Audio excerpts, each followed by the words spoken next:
Hello guys, episode number 40 की starting में ding dong के कहने पर कि वो शियान से मिलना चाहता है, ये सुनकर वन वन का मुंह खुला का खुला ही रह जाता है और अपने मन में कहती है क्या वो उसे अपनी खुद की आंखों से देखना चाहता है। अगर शियान को ये पता चला तो वो कुछ इस तरीके से कहेगा कि तुम्हारी हिम्मत कैसी हुई मेरी पीठ पीछे एक लड़के से मिलने की। ठीक है तो मैं शियान को लिंग डोंग से मिलने देती हूँ, लेकिन इसमें तो मेरी जिंदगी ही चली जाएगी। अरे नहीं, मुझे लगता है कि मुझे लिंग डोंग को शियान से मिलने देना चाहिए। मुझे लगता है कि ये काम करेगा।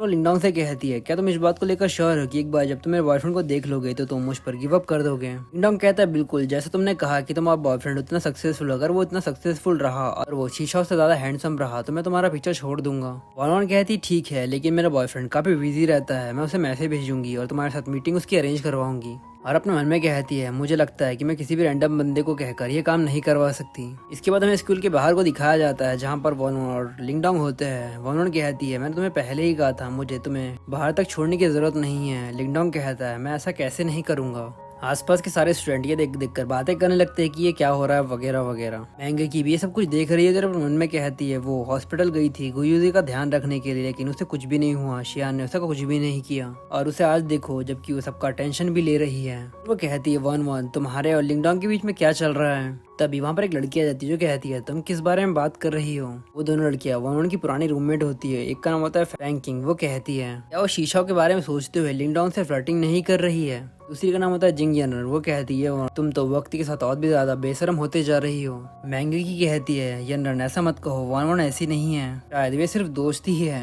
यनर कहती लिंग डोंग ने सबके सामने उसे कन्फेस किया और वो उसे वापस छोड़ने के लिए बेडरूम में, और तुम ये कह रही हो कि वो सिर्फ दोस्त है। फ्रैंकिन कहती है मैं तो बस ये सोच रही हूँ कि इतने बदसूरत चेहरे के साथ किसी आदमी के साथ संबंध कैसे बना सकती है। कहती है मैंगे की तुम बहुत ही ज्यादा दयालु हो, तुम ऐसी लड़की के साथ सिंपैथी कैसे रख सकती हो जो हर दूसरे लड़के को लाइन मारते रहती है। महंगे की उन लड़कियों को समझाने लगती है। देखकर वॉन उनकी तरफ देखते हुए अपने उनमें कहती है हाँ बिल्कुल मेरे पिछले जीवन की तरह है। शी मैंगे की हमेशा लोगों को जाते रहती थी और मेरे सामने ऐसा एक्ट करती थी कि वो बिल्कुल मेरी तरफदारी करती है, लेकिन यनरन और फैंकुई उसके लिए खड़ी हुई और वो दोनों मेरे खिलाफ हो गई। मुझे अभी भी याद है कि जब हम चारों के चारों एक ही रूम में रहा करते थे, मेरा रिश्ता फैंकिंग और यनरन के साथ काफी अच्छा था, लेकिन मैं नहीं जानती क्यों यनरन और फैंकुई एकदम से साथ में आ गई और मुझे परेशान करना शुरू कर दिया। और यहाँ तक कि उन्होंने अपना कमरा बदलने की भी मांग की, जिस बारे में बाद में पता चला कि जो मेरे बारे में अफवाह फैलाई जा रही है वो उन पर विश्वास करने लगी है। लेकिन ये अफवाह किसने फैलाई है और वो उन पर इतना भरोसा क्यों कर रही है, और इसका जवाब मैं बहुत अच्छी तरीके से जानती हूँ। वो ऐसा एक्ट करती है कि जैसी कोई मासूम बच्ची होगी।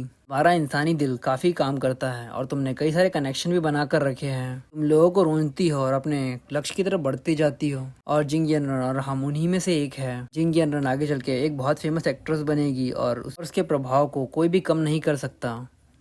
अगर आपको ये एपिसोड पसंद आया तो प्लीज़ इस एपिसोड पे 400 लाइक करवा दीजिए और कमेंट करके ज़रूर बता दीजिए कि आपको ये एपिसोड कैसा लगा। चैनल को सब्सक्राइब करना ना भूलिए।